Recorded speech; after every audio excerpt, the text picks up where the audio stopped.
Muito bem, revisando o que nós vimos nas aulas anteriores, nós trabalhamos com um átomo de 2 elétrons, essencialmente o átomo de hélio, né? E fizemos com o átomo de hélio algumas aproximações para mostrar como que a repulsão entre os elétrons altera a energia, né, do estado fundamental e também dos estados excitados para o átomo de 2 elétrons. Hoje nós vamos começar ampliando um pouco mais e falando dos átomos de múltiplos elétrons. Claro, quando eu falo múltiplos, eu estou imaginando mais de 2 elétrons. Porque os átomos de 2 elétrons, as aproximações que a gente fez, elas são relativamente boas, né? Nós mostramos os métodos variacionais, fizemos um método variacional funcional para obter um espectro, dado uma certa simetria. Então agora nós queremos considerar o átomo que tem vários elétrons. Na verdade, nós vamos considerar um átomo que tem N elétrons. E vamos ver que aproximações nós podemos fazer para tratar o problema. Claro que o problema é um problema muito difícil, porque quando você tem 2 elétrons já é difícil. Imagine quando você tem múltiplos elétrons repelindo os pares, né? Interagindo com o núcleo, repelindo. Obviamente que esse problema é um problema cuja solução, né, é essencialmente numérica. Então nós vamos olhar aqui como que a gente pode fazer algumas aproximações, se nós queremos tratar o problema do ponto de vista analítico, não é? E vamos ver também como tratar o problema do ponto de vista numérico, utilizando um método muito importante da física, que é o método de Hartree-Fock, chamado método autoconsistente. Nós vamos tentar entender qual é a filosofia do método de Hartree-Fock e fazer alguns exemplos. Muito bem, então vamos começar estabelecendo o problema, certo? O problema dos átomos o sistema de muitos elétrons. Nós vamos imaginar que nós temos um sistema físico que apresenta N elétrons. Então nós vamos trabalhar agora com um átomo que supostamente teria N elétrons preso ao núcleo, não é? E apesar dos elétrons terem spin, que é importante, apesar de termos correções relativísticas e tudo isso, nós vamos considerar aqui o spin, obviamente, porque o princípio de exclusão de Pauli passa a ser extremamente importante quando nós temos múltiplos elétrons, né? O sistema de férmions é extremamente importante, mas nós vamos considerar essencialmente, apesar de levar em conta o estado de spin, nós vamos considerar na nossa Hamiltoniana, no nosso sistema físico básico, a parte cinética, a parte de interação com o núcleo e a repulsão entre os elétrons. Tá certo? Quando nós tínhamos apenas 2 elétrons, era possível fazer um monte de conta analítica, era possível realizar algumas aproximações mais simples. Agora nós vamos ter que trabalhar com um nível de complexidade um pouco maior, né? É um problema mais complexo. N elétrons é um problema muito mais complexo do que 2, tá certo? E é por isso que aqui nós vamos nos restringir a esses elementos da interação. Então, a nossa Hamiltoniana básica vai ter a parte de cada elétron interagindo com o centro, com o núcleo, né? Nós estamos considerando N elétrons, então você tem N termos nessa Hamiltoniana e você tem, na verdade, as repulsões entre os pares de elétron.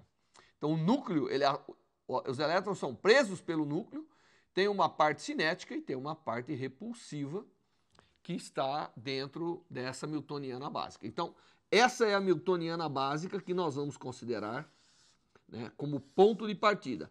E, obviamente, nós estamos fazendo uma aproximação onde o campo central, né, é o elemento principal aqui. Então, nós temos, na verdade, o campo central e a repulsão entre os elétrons. Esses são os elementos principais da nossa Hamiltoniana.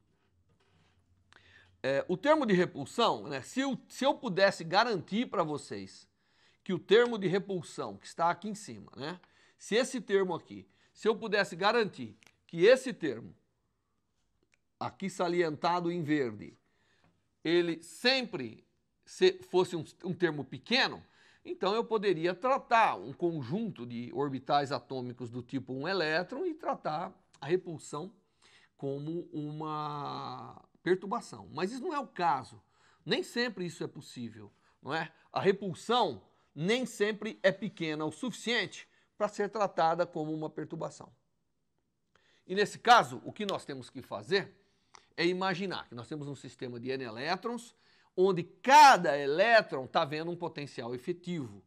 Então eu vou agora fazer uma aproximação para vocês, que é a chamada aproximação do potencial efetivo, tá certo? É um potencial que leva em conta a repulsão entre os elétrons e a blindagem que esses elétrons fazem com o núcleo atômico, de tal maneira que nós vamos assumir que efetivamente cada elétron possa ser considerado como vendo um potencial que é composto do potencial central mais um screening, que a gente chama, uma blindagem.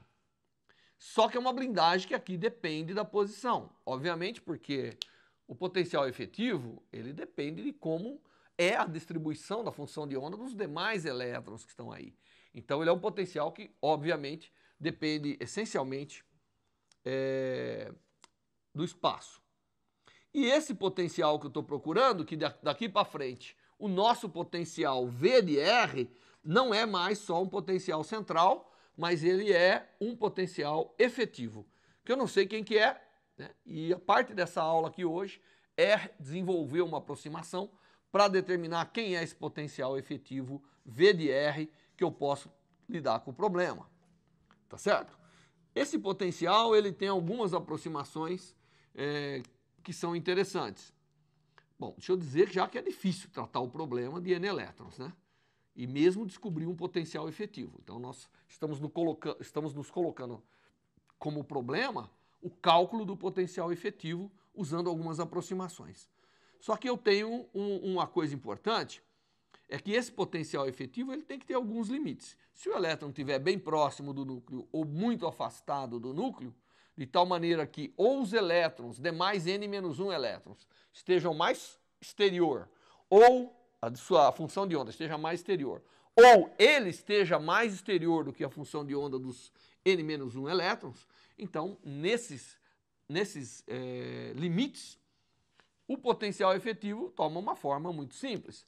Então nesses limites, o potencial efetivo é um potencial essencial de blindagem mesmo, não é? Então, no limite para R indo para o infinito, obviamente esse elétron tem que estar externo aos demais elétrons. Portanto, do Z é como eu subtrair N-1. Então, os elétrons blindam essencialmente, né? E a gente sabe que o potencial que vai ser visto é basicamente o potencial que os N-1 elétrons estão blindando o núcleo. E, portanto, eu vejo, se for um átomo neutro, ele vai ver uma carga, um núcleo praticamente de uma carga, né? Que quando você tem N igual a Z aqui, se o átomo for neutro, o número de cargas positivas, que é o número atômico, é igual ao número de elétrons, tá certo? N para nós vai ser sempre o número de elétrons. Agora, esse potencial ele é difícil de ser determinado porque ele deve depender, né, da soma das distribuições espaciais, ou seja, ele deve depender dos estados ocupados por todos os outros elétrons. Ele deve ser proporcional a uma soma e produto, né, para ter as interações de cada elétron com a nuvem que representa os outros elétrons. Então não é um potencial trivial de ser determinado. Mas nós vamos fazer algumas aproximações que vão nos permitir lidar com esse problema. Então, vamos começar aqui escrevendo, não é? Nós vamos começar escrevendo a nossa Miltoniana como composta de uma Miltoniana que eu vou chamar que é a parte cinética mais esse potencial efetivo, não é? E uma outra que eu sei que é pequena, porque eu peguei a repulsão entre os elétrons e subtraí daí vamos dizer, esse termo do potencial efetivo. Então eu torno a galinha um termo pequeno, tá certo? Porque, na verdade, dentro do potencial efetivo estão todas as interações, né? Lá tô levando em conta todas as repulsões. Mas aí eu peguei e subtrair essas repulsões, vamos dizer, dessas repulsões de pares. Então, quando eu faço isso, é uma forma de garantir que a maior parte da energia já está aqui, que é esse potencial efetivo. E quando eu calculo esse H', eu estou, na verdade, dizendo para você o seguinte, esses termos do potencial efetivo, né, quanto que eles diferem da soma das repulsão em pares. É isso que eu estou dizendo, né? E isso deve ser considerado um termo pequeno, porque ele não deve diferir muito, né? Embora a repulsão é essencial, é tão grande quanto o termo cinético, então não posso, ou a interação com o núcleo, obviamente, então não posso considerar a repulsão entre os elétrons como um termo perturbativo, mas essa diferença aqui eu posso considerar como um potencial perturbativo.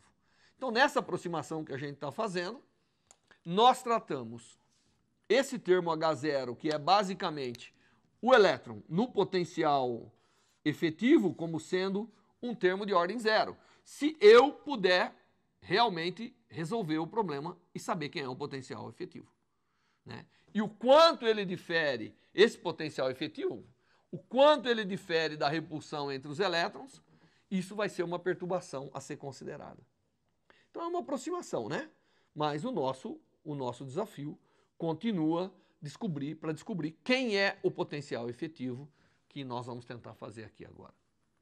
Então, quando eu elaboro o problema desta forma, eu, obviamente, considero que ordem zero, a solução de ordem zero é a solução do elétron nesse potencial efetivo. E embora eu não saiba quem é o potencial efetivo, mas se eu soubesse quem é o potencial efetivo, eu poderia dizer que ele tem uma solução. E a solução é um produto de funções, produto de orbitais atômicos, cada um com um certo conjunto de números quânticos. Aqui eu estou colocando α1, α2, α3, como esse conjunto de números quânticos, tá certo? E cada um desses cada uma dessas componentes, ela é solução, na verdade, do problema de ordem zero, ou seja, do elétron nesse potencial efetivo. Não é o elétron nesse potencial, essencialmente, do campo do núcleo. É o elétron no potencial efetivo. Tá certo? Se eu souber quem é o potencial efetivo, eu posso ter, de alguma maneira, a ideia de calcular essa base, calcular quem são essas funções, de tal maneira que elas representam as energias do sistema de uma forma ou de outra. E aqui, só para lembrar, né, o alfa, ele representa, na verdade, um conjunto de números quânticos, tá certo? Que representa cada orbital desse que compõe a função de onda total, porque agora, em ordem zero, obviamente, a minha Hamiltoniana é uma soma de Hamiltoniana individual para cada elétron nesse potencial efetivo. Portanto, para um conjunto de n elétrons, o produto das soluções desse problema de ordem zero é um bom ponto de partida. Então, a função de ordem zero, ela é escrita como o produto dessas funções, onde cada um desses alfa representa um elétron. Tá certo? Bom, isso ainda não resolve o nosso problema. Aliás, está longe de resolver o nosso problema, né? Mas nós temos que lembrar que estamos lidando com elétrons e essas funções, elas obedecem certas propriedades. Embora eu quero salientar que nós não sabemos quem são as funções U ainda. Nós não sabemos quem são as funções U, que na verdade são autofunções para o potencial efetivo que eu vou tentar determinar aqui. Tá certo? Que é o potencial baseado no efeito de blindagem. Mas tem uma dependência, não é só uma blindagem no número de carga, mas é uma blindagem realmente espacial. Muito bem, então, para a gente adiantar um pouco mais, nós temos aqui que cada uma dessas funções são necessariamente orbitais do tipo hidrogenoide, porque é o seguinte, o potencial efetivo, ele tem que ser central, né? Ele tem que ser um potencial efetivo que é central. E esse fato é muito importante. O fato do potencial ser central faz com que o momento angular total seja um bom número quântico para a gente, e isso aqui vai dar origem àquelas distribuição em camadas e tudo isso que nós vamos ver já já, tá certo? Mas é importante lembrar que eles são. E a energia total, obviamente, né, da mesma forma que a função de onda total é o produto das funções, O valor da energia é a soma de todas as energias desses potenciais envolvidos. Bom, nós temos que lembrar que nós estamos lidando com elétrons, né? E temos que incluir aí a função de onda de spin. Então, eu vou explicitamente incluir para cada um desses orbitais, que representa uma função, uma contribuição de cada elétron, eu vou introduzir o spin. Então, ele pode ter o spin, sempre vai ter um spin meio, não é? E a componente Z do spin, essa pode ser mais ou menos meio. Isso nós não sabemos. Então, isso é o que dá a chance, né, de você ter dois elétrons com a mesma função, desde que o seu estado de spin seja diferente. Muito bem. Uma forma de escrever essa função, porque nós sabemos que nós estamos lidando com elétrons, e os elétrons têm que ter uma função de onda total antissimétrica. E aí, uma forma de escrever é na forma determinante. Então, Slater, um professor americano que trabalhava com a física atômica, ele propôs, que é o chamado determinante de Slater, que essa função, né, fosse escrita dessa forma. Porque dessa forma, você está levando em conta, quando você escreve essa função de onda, como um produto antissimetrizado, uma soma de produtos antissimetrizado, né, dos orbitais, como nós falamos, você já está levando em conta o princípio de exclusão de Pauli. Porque se nesse determinante duas linhas ou duas colunas tiverem o mesmo conjunto, forem iguais, nós sabemos que a função anula e, portanto, esse não é um estado que pode existir. Então, o princípio de exclusão de Pauli, né, que proíbe um conjunto de números quânticos igual para dois elétrons, está satisfeito se a gente escrever a função de onda na forma de um determinante. Esse determinante ele é antissimétrico, né? Aqui tem um n fatorial, que é uma questão de normalização, porque eu terei n orbitais desse, compondo cada coluna ou cada linha, né? Aqui, ao longo da linha, nós nos referimos às várias possibilidades para o mesmo elétron. Então, aqui tem a mesma coordenada R1, enquanto na coluna nós variamos as coordenadas. Então, cada linha representa as possibilidades de um elétron. Quando eu tenho n elétrons, vai ter n orbital, cada um pode estar em qualquer um. Então, se eu escrevo o determinante de Slater, que é a forma que a gente sabe que nós temos que escrever esse problema, né? Ela fica mais fácil de ser escrita essa função de onda. Mas como eu disse para vocês, H0, né, porque não há razão para imaginar que o mesmo potencial efetivo ele não vai ter uma simetria esférica, né? E, portanto, ele continua sendo um problema de campo central, né? Nós teremos aí uma dependência efetiva, um potencial que efetivamente vai depender apenas da coordenada radial. Então, continuando a ser um problema de força central, o momento angular total desses n elétrons, não é? E o spin total são bons números, são boas constantes de movimento. E se são boas constantes de movimento, eles são interessantes para caracterizar o sistema. Tá certo?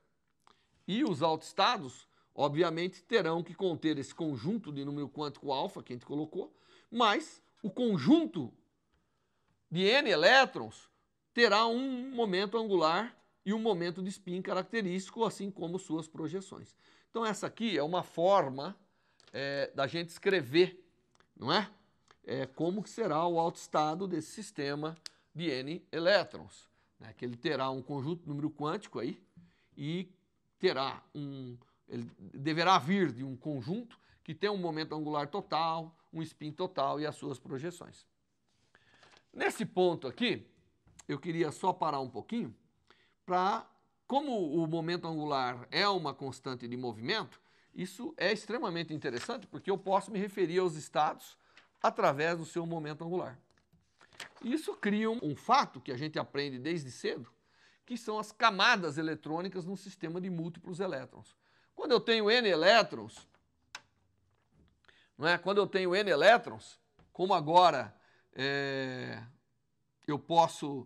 o momento angular vai ser uma constante, eu posso imaginar que, dado um momento angular do meu sistema, né, dado um momento angular L do meu sistema, eu posso ter, na verdade, 2L mais 1.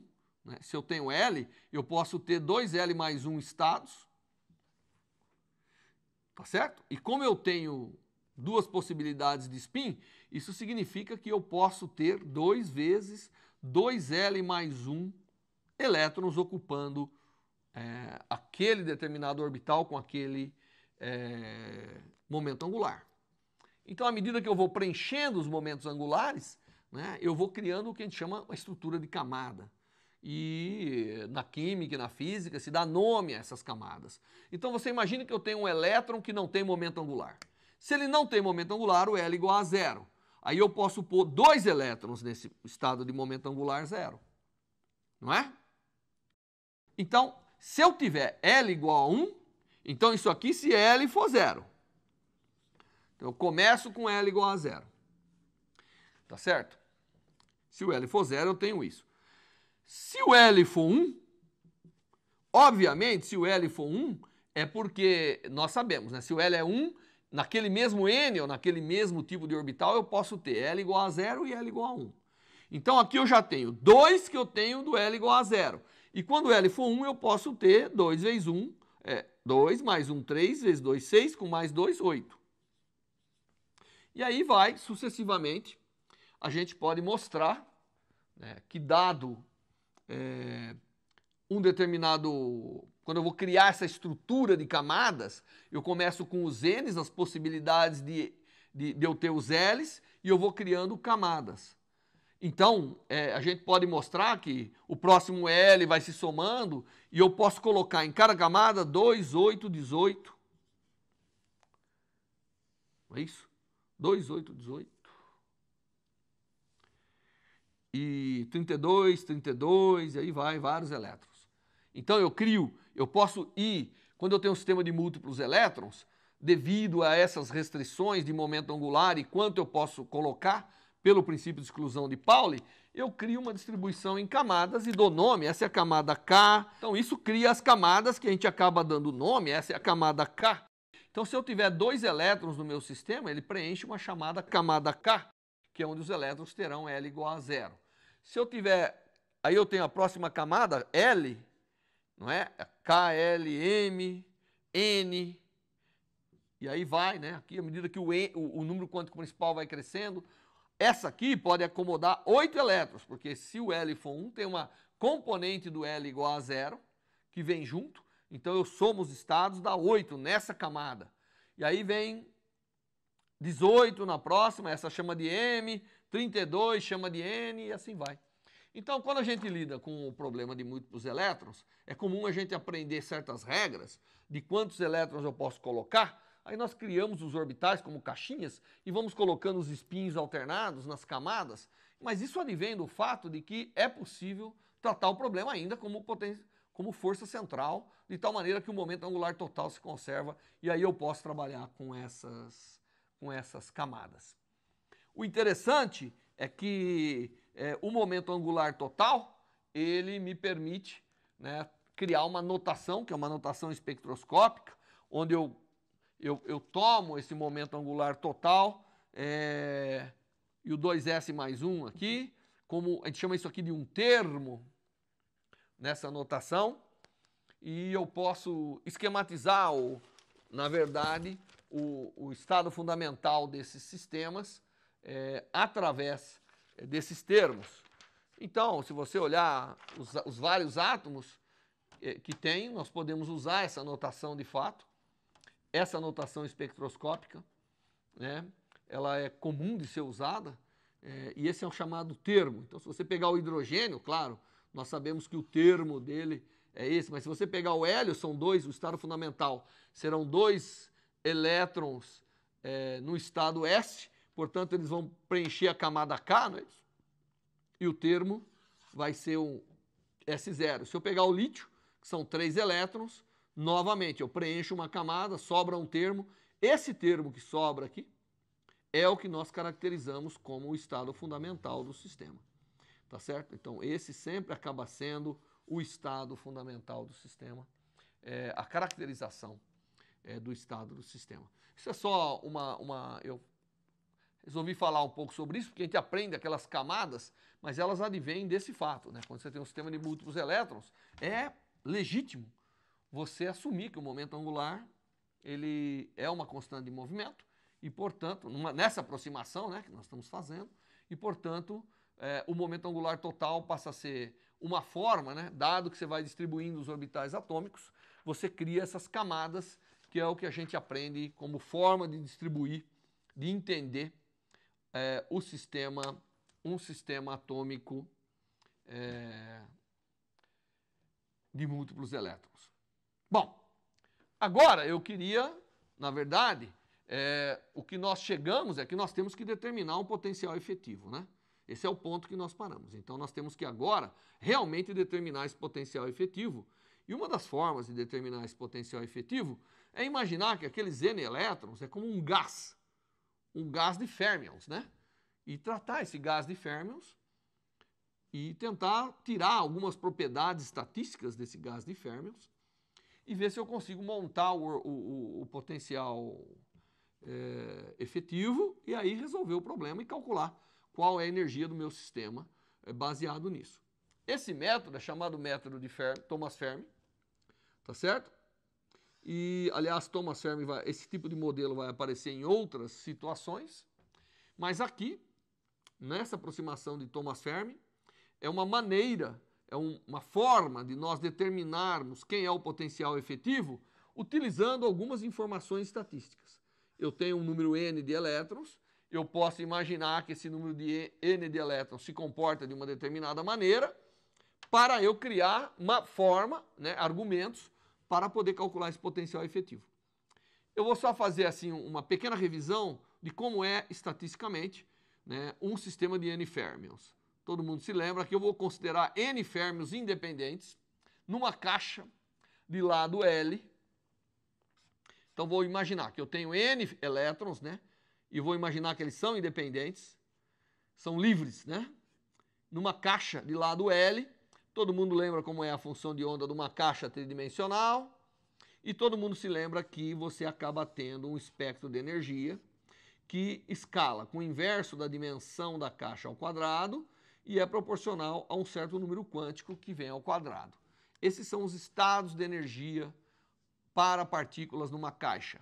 Aqui no caso serão férmions, tá certo? São elétrons, portanto cada um desses estados pode ser ocupado por 2 elétrons, desde que eles tenham o spin oposto, né? A sua projeção de spin oposta.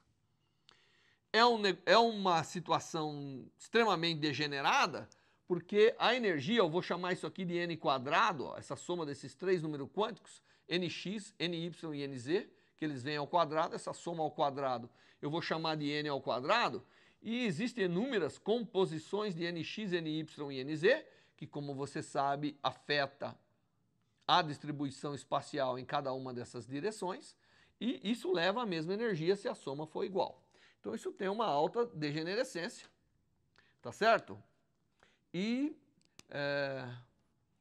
na verdade, eu vou aprender a contar esses estados aqui para poder ir induzindo você a entender como que nós vamos fazer, construir o potencial efetivo que nós vamos ter. Então, estamos primeiro fazendo uma revisão de um gás de Fermi para poder chegar nesse ponto. Esse sistema é degenerado e cada estado desse pode acomodar 2 dessas partículas, 2 desses elétrons, porque esse é o que o princípio de exclusão de Pauli permite. Muito bem. Nós temos que calcular quantos desses estados é possível. Para isso, nós gostamos de determinar a chamada densidade de estados. A densidade de estados é uma grandeza que depende da energia e que ela me diz quantos estados existe na proximidade de cada valor de energia. Como eu tenho aqui as energias, eu posso plotar isso aqui num diagrama. Então eu posso usar um diagrama fictício, onde cada eixo agora vai ser um número quântico Nx, Ny e Nz que aparece aqui nessa expressão, e cada ponto desse diagrama é um estado, não é? E eu posso perguntar quantos estados existe entre uma energia E e E mais DE, tá certo? Se você notar aqui, isso aqui é praticamente não é? A equação, nesse tipo de diagrama, onde os eixos são nx, ny e nz, isso aqui é praticamente a equação de uma casca esférica, não é? Portanto, se eu variar a energia de ΔE, é como variar a espessura da casca esférica de um certo delta, e eu conto quantos pontos caem dentro, não é, dessa casca esférica. Se eu fizer isso, eu acabo determinando a densidade de estados. A densidade de estados, ela é realmente o número de estados que tem energia entre E e E mais DE, para que eu possa facilmente contar esses estados. Então nós vamos usar essa rede de pontos, lembrar que isso aqui, que a energia é praticamente uma equação de uma casca esférica, e reescrever esses termos dessa forma que eu coloquei aqui, né, dado que você tem essa expressão da energia, eu vou reescrever dessa maneira. Então eu tenho nx quadrado mais ny quadrado mais nz quadrado igual a esse termo aqui que eu vou chamar de r quadrado. Tá certo? E toda vez que r quadrado é uma constante, todo ponto que caia na superfície dessa esfera é um estado com a mesma energia. Portanto, o número de pontos que cai nessa esfera é a degenerescência do meu sistema. Aí eu teria quantos estados tem uma energia precisa. Se eu quiser saber a densidade, então é melhor eu variar um pouco a energia, que aqui significa variar um pouco esse raio, e aí perguntar quantos pontos vão cair numa casca esférica, né? Então eu vou variar a energia de um valor dE, né? O infinitésimo. Isso corresponde a uma variação do raio dessa esfera de dr. Basta você pegar essa aqui, ó, esse r quadrado aqui, tomar a derivada, para você saber qual é a variação da energia quando você varia o raio dessa esfera. Não é isso?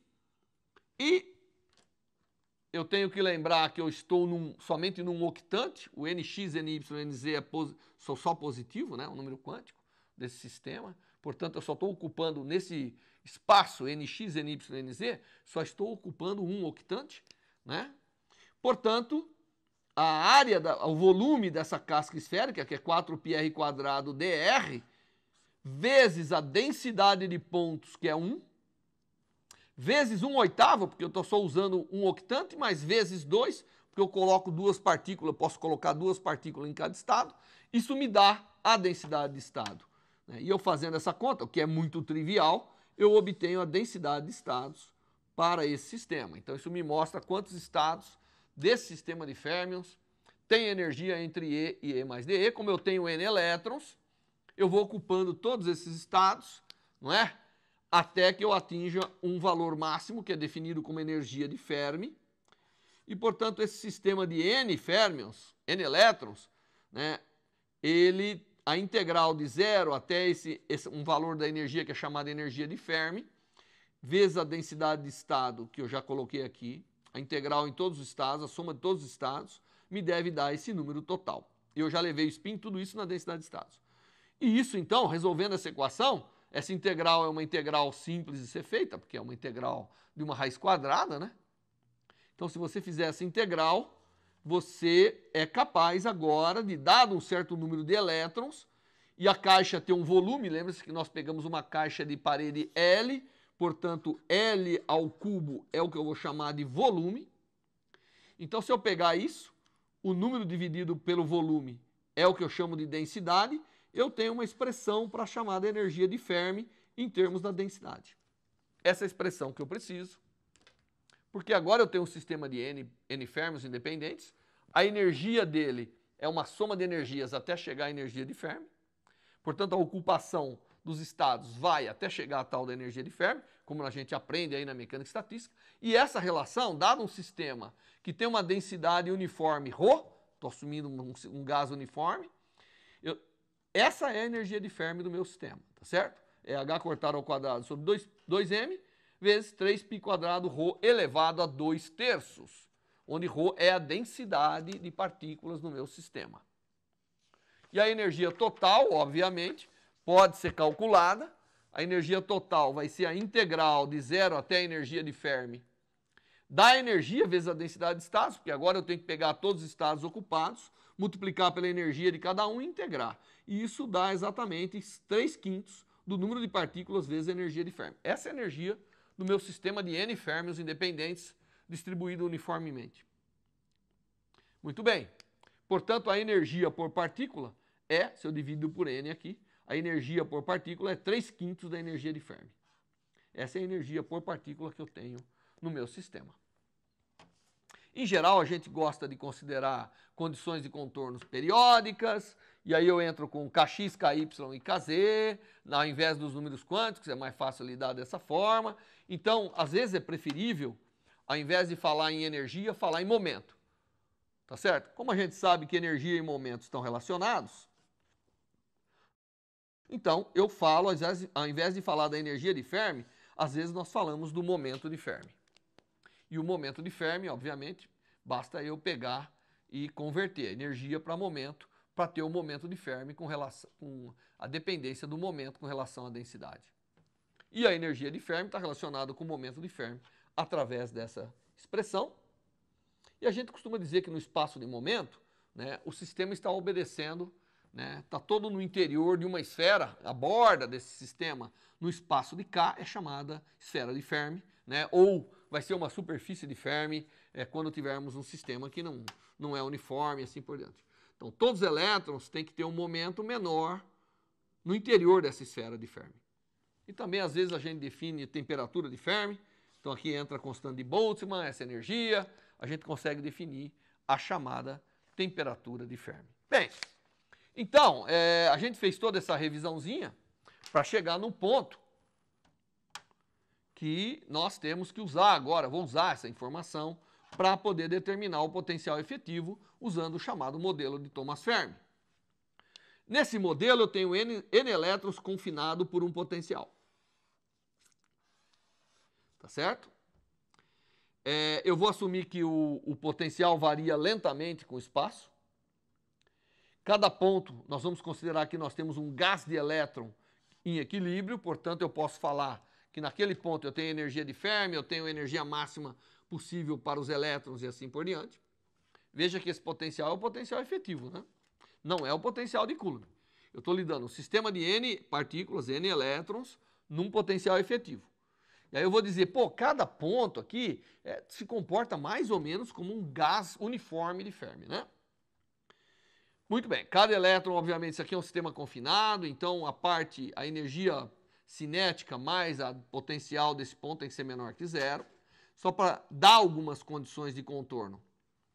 E como eu estou assumindo um gás de Fermi em cada ponto, a energia máxima que o elétron pode ter em cada ponto tem que ser a energia de Fermi daquele ponto, que é do fato dele ser livre, mais a energia potencial. Então, eu vou escrever uma equação que vai ser muito importante para a gente, é que a energia máxima do elétron em cada ponto do espaço, ela é a energia de Fermi daquele ponto, que depende da densidade local.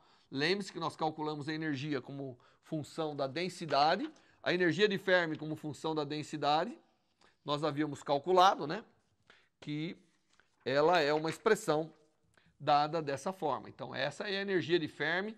Cada ponto que tem uma densidade tem um valor de energia de Fermi. Então aqui, tudo que nós estamos falando depende da coordenada. Porque a energia de Fermi depende da coordenada, não é isso? Vai depender da densidade local. E o potencial efetivo que eu estou procurando também depende.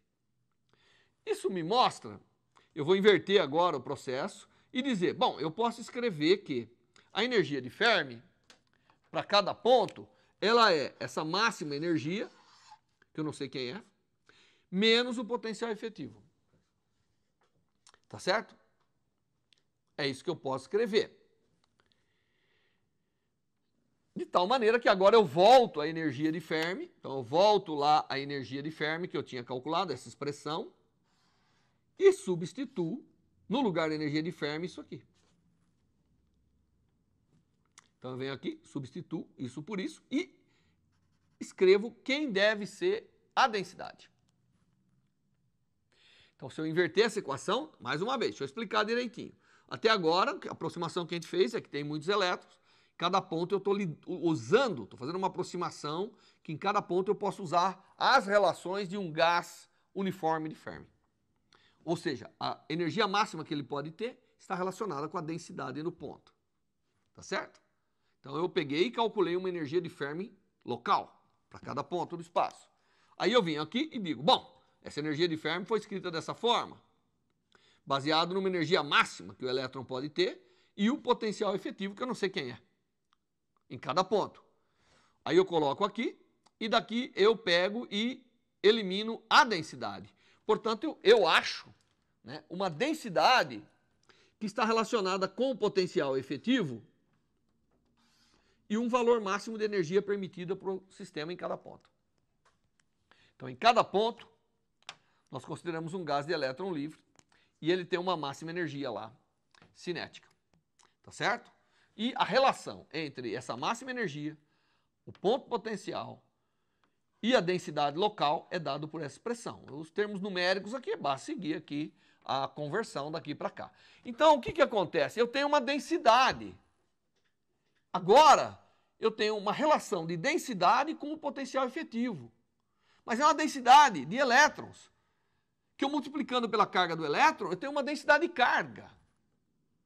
Se eu tenho uma densidade de carga, eu uso as relações do eletromagnetismo, que é principalmente a equação de Poisson, né, que relaciona derivadas do potencial com a densidade de carga que o produz, para calcular o potencial efetivo. Entendeu? Então agora eu estou criando condições de evoluir para ter uma equação que me determina esse potencial efetivo. Porque eu fui capaz, nesta aproximação, claro, é uma aproximação, eu fui capaz de calcular uma densidade e a relação dela com esse potencial efetivo. Então agora eu vou usar os nossos conhecimentos do eletromagnetismo, tá certo? Obviamente da maneira que nós escrevemos ali, e eu quero salientar, e é uma característica da aproximação de Thomas Fermi, quando a energia máxima do elétron é igual à energia potencial, a densidade vai a zero. Então a densidade de carga, na aproximação de Thomas Fermi, ela vem e cai a zero, onde essa energia máxima é igual à energia potencial local. Então quando essa energia, ele vai a zero. Então ele tem uma queda, uma morte repentina, então ele vem e morre, a densidade de elétrons morre. Então eu confino essa densidade de elétrons, é uma aproximação, né? E nós vamos ver que potencial efetivo que obedece tudo isso. Então, nessa aproximação, né, eu tenho que lembrar que quando a energia máxima possível for igual à energia potencial, a densidade de carga vai a zero. E agora, ao invés de considerar essa energia potencial, eu vou definir um potencial elétrico, tá certo? Nós sabemos que o potencial elétrico e a energia potencial estão relacionados pela carga. Já vou colocar o sinal da carga. Não é isso? Vou colocar dessa forma e vou definir o φ maiúsculo R. Aqui a notação tem que ser cuidadosa, né? Mas o potencial R é um potencial Rzinho que eu tenho aqui, que depende da energia potencial efetiva, menos o valor máximo, porque eu tenho que relacionar com o valor máximo como estava lá atrás. Então eu vou descontar esse valor máximo, definindo dessa forma. Aí eu volto na minha expressão da densidade, isso aqui é uma definição, né? Volto na minha expressão da densidade, substituo isso com as devidas constantes para escrever uma relação entre a densidade, agora eu escrevi uma relação entre a densidade de cargas do meu sistema nessa aproximação com esse potencial elétrico que eu estou procurando. E eu sei que quando esse potencial essa equação vale quando esse potencial é positivo, porque eu estou realmente abaixo desse ponto, onde a energia se iguala ao potencial, e é zero para pontos superiores, quando a energia máxima, não é isso? Se a energia máxima, se o potencial supera a energia máxima, então eu teria uma densidade que seria uma raiz de um número negativo. Isso eu não posso. Lembre-se dessa expressão aqui, ó. Isso aqui vai até onde isso é zero. Aonde isso aqui torna negativo, zera abruptamente a densidade de carga, tá bom? Essa é a aproximação nossa. Muito bem, então nesse caso, eu tenho aqui a relação, né? Eu tenho que levar em conta duas regiões do espaço, onde isso é maior ou igual que zero, onde isso é menor ou igual que zero, que nas condições que foram colocadas anteriormente, significa onde existe a densidade e onde ela vai a zero. Tá certo? E obviamente, com isso, a gente cria uma condição de contorno. onde ρ vai a zero, o φ vai a zero, que é esse potencial aqui, basicamente, que eu já descontei a energia máxima. Então, aonde esse φ vai a zero, o ρ vai a zero, e isso é a região de contorno da nuvem confinada. Tá certo?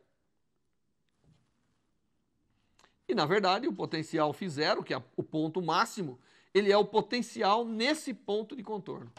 Né? Esse φ0 aqui que a gente colocou, quando esses dois se igualam, isso aqui vai a zero. Então, quem é φ0? É o potencial elétrico que essa nuvem eletrônica produz na condição de contorno, onde a densidade vai a zero. Tá certo? Isso aqui são só condições utilizando a eletrostática, né? Utilizando a eletrostática, as equações da eletrostática como parte. Inclusive, se eu estou lidando com átomos neutros, então, obviamente, esse φ0 vai ser zero. Por quê? Porque o número de cargas positivas é igual ao número de cargas negativas, né? E a gente sabe do eletromagnetismo que essa distribuição vai dar potencial zero quando eu morrer a densidade de elétrons. Aí eu tenho um número de cargas positivas igual a negativa no interior de uma superfície de Gauss, por exemplo, e aí então o potencial tem que ser zero. Muito bem. Então agora, para não demorar mais, nós vamos pegar a equação de Poisson. O que diz a equação de Poisson? Ela diz simplesmente que o laplaciano do potencial elétrico é 4π vezes a densidade de carga. Tá certo? E aqui o nosso potencial, venho falando desde o começo, ele é estericamente simétrico, portanto ele só depende da coordenada R, portanto o laplaciano é escrito dessa maneira, e, portanto, a equação de Poisson para uma densidade de carga ρ é dada dessa forma. Né? Com o limite de R indo a zero, R vezes, se eu multiplicar R vezes potencial, como esse potencial ele envolve tanto o núcleo quanto os elétrons que estão formando a nuvem eletrônica, quando eu fizer R vezes o potencial indo a zero, eu tenho que recuperar o potencial do núcleo, que vai com 1 sobre R. Então R vezes ele tem que dar carga no núcleo, que é a minha condição de contorno imposta aqui. Tá certo? Então eu imponho essa condição de contorno, eu tenho essa equação e agora eu tenho mais do que isso. Né? Eu tenho essa equação para onde ρ, eu tenho essa equação para onde ρ tem um valor aqui, quando ele tem esse valor, e quando ele for zero, eu tenho a equação igual a zero. Então, eu tenho agora, para esse potencial elétrico, né, se eu usar a densidade que eu tinha já calculado em termos do potencial elétrico, que é essa expressão aqui, então agora eu venho na minha equação de Poisson e substituo isso também por uma equação que depende do potencial elétrico. Não é isso? Que eu já achei uma relação aqui, baseado simplesmente nas propriedades do gás de elétrons. Então, com isso, nós determinamos a equação diferencial que vai determinar o potencial elétrico. E se eu determinar o potencial elétrico, eu determinei o potencial efetivo. Então, pronto. Essa é a equação, né, que se converte daquela outra, ela se converte aonde o potencial, aonde a densidade não é zero, eu tenho essa primeira equação aqui, eu tenho esse primeiro termo, para a região do espaço, né, interior à condição de contorno, e ela é igual a zero quando a densidade vai a zero, além da condição de contorno. Então, além de R0. E essa equação, para φ, nós temos que lembrar que temos N elétrons, portanto, a integral em todo espaço da densidade de elétrons tem que dar o número total de elétrons. E pronto, o que eu tenho que fazer agora é resolver essa equação. Resolvendo essa equação, eu determino o potencial e com ele determino o potencial efetivo. Então, eu determino o potencial elétrico e com ele a energia potencial efetiva desse sistema de N elétrons. Bom, aqui nós temos que fazer uma série de mudanças de variável. Então, a primeira mudança de variável que a gente faz chama R de Bx, onde B aqui é um valor numérico vezes para eliminar as constantes todas que aparecem nas equações, tá certo? E eu chamo R vezes o potencial elétrico de ZE vezes esse Qi de X, tá certo? Então, X é o que aparece aqui. Eu vou converter a coordenada esférica em X, através dessa constante numérica, não é? E vou converter o potencial elétrico num potencial que depende de x agora. E, obviamente, a condição de contorno é que quando x igual a zero, que R igual a zero, eu posso mostrar que isso aqui dá 1, né? Esse cara dá 1, porque quando isso aqui vai a zero, isso vai a ZE, como foi a minha condição de contorno imposta. Nessa definição, a densidade de carga pode ser expressa em termos da função Q de x e dividido por x. E onde ρ tem esse valor, o Q é maior ou igual que zero, porque não cheguei na condição de contorno R0.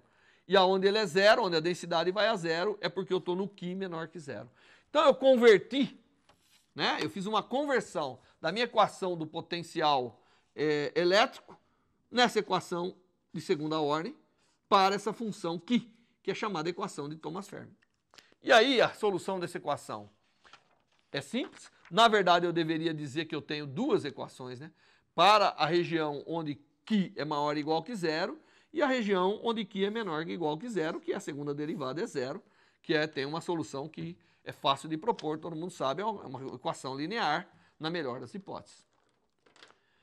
Definindo x0 como R0 sobre B, que é a condição de contorno, a região de contorno, né? Então, para a situação além da condição de contorno, o Q tem que ser uma constante vezes x menos x0. E a solução, e eu tenho uma outra equação para resolver, que é essa equação aqui. Eu tenho que agora, aquela equação da segunda derivada, que é na região onde a densidade não vai a zero, ela acaba me dando uma equação desse tipo. Isso aqui é Q a 3 meios, x a meio, que depende de x a 3 meios, igual a x vezes a segunda derivada de Q.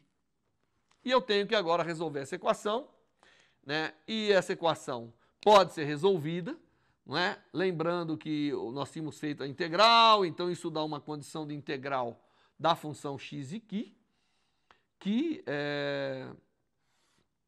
pode ser feita por partes essa integração, dando esse resultado. E aqui eu tenho as condições de contorno. Se o átomo é neutro, que simplifica muito, como eu falei para vocês, né? Se o átomo é neutro, a condição de contorno fica simplificada, porque o valor máximo da energia vai a zero na condição de contorno, tá certo? E aí, então, esse conjunto de equações, que não é muito difícil de ser conseguido, não é? Que está todo aqui, todos os passos estão aqui, né? Você vai fazendo as transformações de coordenada, definindo as novas condições de contorno, claro, porque eu estou mudando de variável e de função, e o resultado final é que eu chego numa equação diferencial, cuja solução me fornece que o Q de x é 1 menos 1,588x, tá certo? E aqui como referência tem um trabalho do próprio Feynman, publicado em 1949. E isso, tendo o Q, eu volto, tenho o potencial elétrico, que eu volto, tá certo? Tenho o potencial elétrico, que eu volto, tenho o potencial efetivo. E o potencial efetivo que nós temos para esse sistema de N elétrons é interessante e ele é dado por isso. Essa é a chamada solução de Thomas Fermi, né, nessa aproximação que nós fizemos para determinar, com modelos onde a gente usa a mecânica estatística, para as propriedades da nuvem eletrônica, e eu determino então esse potencial efetivo, que além do potencial central tem esse termo aqui, que é um termo, obviamente, um termo de blindagem que está aparecendo aqui, e essa é a chamada solução de Thomas Fermi, e tendo o V de R, nós podemos resolver a equação, tá certo? Agora eu volto, resolvo a equação e obtenho as energias do meu sistema. Quando eu obtenho as energias do meu sistema, obviamente, eu vou obter determinados valores para as energias do meu sistema. Então, o que eu fiz aqui foi montar uma tabela onde nós aplicamos essa solução para um determinado número de sistemas que tem múltiplos elétrons e o resultado está aqui nessa tabela, tá certo? E o erro que nós cometemos. Então, se eu tenho dois aqui são todos átomos neutros, para simplificar as contas. Então, se eu tenho 2 elétrons, aqui o resultado da energia em eletronvolts que eu obtenho e o erro que eu estou cometendo. Então, esse aqui seria o átomo de hélio, todo mundo se lembra dos 79 eletronvolts do estado fundamental do hélio. E você vê que à medida que o número de elétrons aumenta, quando eu chego no mercúrio, que tem 80 elétrons, essa aproximação ela chega a ter um erro de 13%, razoável, tá certo? Então, quanto maior o número de elétrons, melhor é a minha aproximação. Aqui é o valor que você obtém no cálculo considerando esse potencial efetivo, que usa, obviamente, a estatística de Fermi, né? Usa, de alguma maneira, as propriedades do sistema de férmions para poder criar um potencial efetivo que você lida com o problema. Então, o que nós fizemos? Nós pegamos o sistema que tem N elétrons,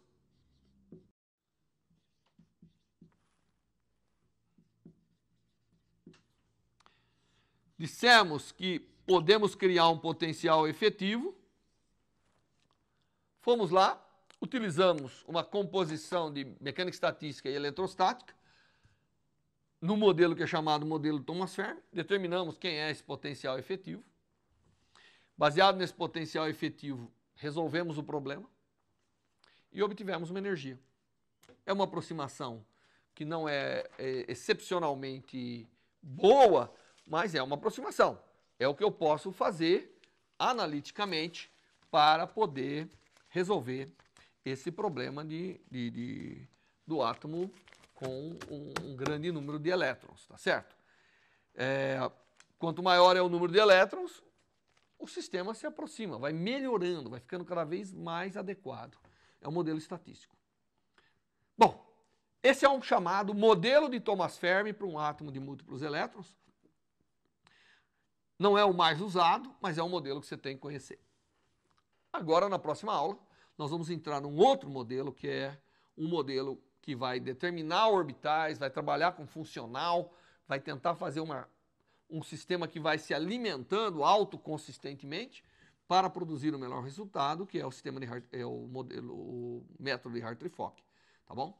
Então, nós paramos aqui com o modelo de Thomas Fermi, que são as primeiras considerações aí do átomo de múltiplos elétrons, e na próxima aula discutiremos o método de Hartree-Fock. Até mais.